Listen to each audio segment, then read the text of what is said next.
Hey guys, Cheri from The Watery Mouth here, sharing with you one of my favorite, most popular smoothie recipes. This is my apple cinnamon smoothie. Okay, but before we get to that, make sure you download the cheat sheet for the recipe. It's at thewaterymouth.com/cheat sheets.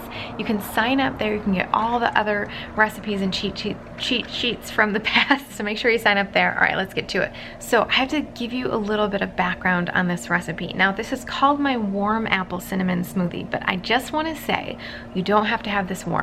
Not everyone likes it warm, and the reason I give you the warm option is because right now it's starting to get a little bit cooler out. Many of you are going through fall and cool temperatures, and you don't really want a cold smoothie, and that's exactly why I made this. A long time ago, I was in a sort of smoothie kick, and I didn't want to stop for winter, and so I developed warm smoothies. Now, for some of you probably think that's totally weird.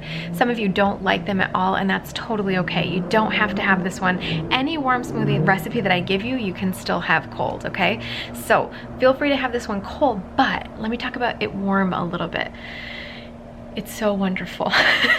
It is so wonderful to have this warm. There's two ways you can do that, either by using a Vitamix blender, high-speed blender, like I have, which after you make the smoothie, you just let it run for about 3-4 minutes afterwards, and it will actually warm up the smoothie itself just from the heat of the speed of the blender working in the motor, okay? But if you don't have a high-speed blender, feel free to just put it into the microwave for a minute or over the stove for a little bit if you don't use microwaves, and get that nice warm kind of feeling, and then that way you're not freezing after you have your smoothie in the middle of winter or whatever, okay? The other thing about this smoothie is that it makes a really large quantity. This is by design. I am the type of person who likes to have big meals. I like to have a lot of food because it keeps me going for hours, 4, 5, 6 hours until the next meal, which I think is a pretty ideal Nutritarian way to eat, okay?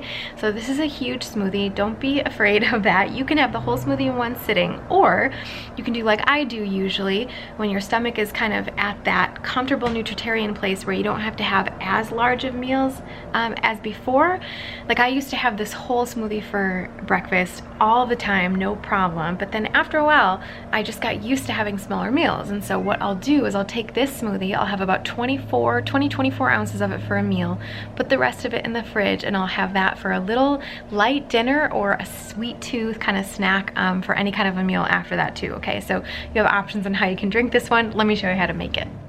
Okay, to your high-speed blender, add 1 cup of unsweetened non-dairy milk. Then you're going to add about 4 ounces of romaine lettuce, which is about 7 or 8 cups loosely packed. Then you can add in 2 stalks of something cruciferous like collard greens or kale. I'm using collard greens today. Get rid of those stems because they tend to be pretty bitter. Then I'm going to add 1 apple chopped, a kind of a sweet apple. I chose a Fuji. Those are my favorite, but any kind of sweet apple will do.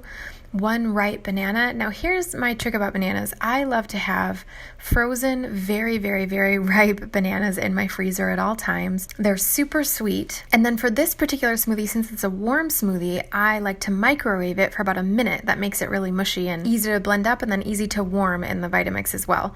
So that way you're not trying to counteract the frozenness and you just go from a warm banana. Then you do 2 tablespoons raw unsalted walnuts, 1 tablespoon ground flaxseed, and a half a teaspoon cinnamon.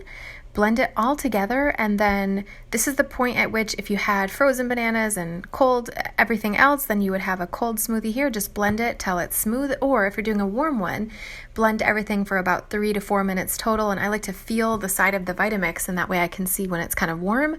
You don't want it hot. That's kind of weird. I don't really like it when it's hot, but just a little bit over room temperature will do. Oh, so good. All right, what'd you think about that one? You guys, please give it a try. You get so many greens, so many nutrients in first thing in the morning. Super great filling. You're gonna have no problem getting to the next meal with a smoothie this size. And this is the kind of smoothie I'm talking about, right? Like most people are giving you 12, 16 ounce smoothies, and to me that just doesn't last. I hope this one lasts for you. I hope you love it. If you do love it, please share it. Also, like this video and comment down below. Have you tried this one before? Do you love it? If you do, please share it with a friend. I know that they will love it too, and And do you like warm smoothies? Let me know. Let's talk about it in the comments. Some people do, some people don't. It's totally okay. But remember, you can have this cold. Okay, also remember, if you need the recipe, just sign up at thewateringmouth.com/cheat sheets and you can get the recipe for this one. And if you like these videos, make sure you check me out on Patreon, patreon.com/thewateringmouth. This is where you can actually support me a little bit in return for all this amazing free content that I give you every week. I hope you check that out. I would love to see you over there. And that's all I have for you today. So I hope you love this recipe. See you guys in the next video. Bye!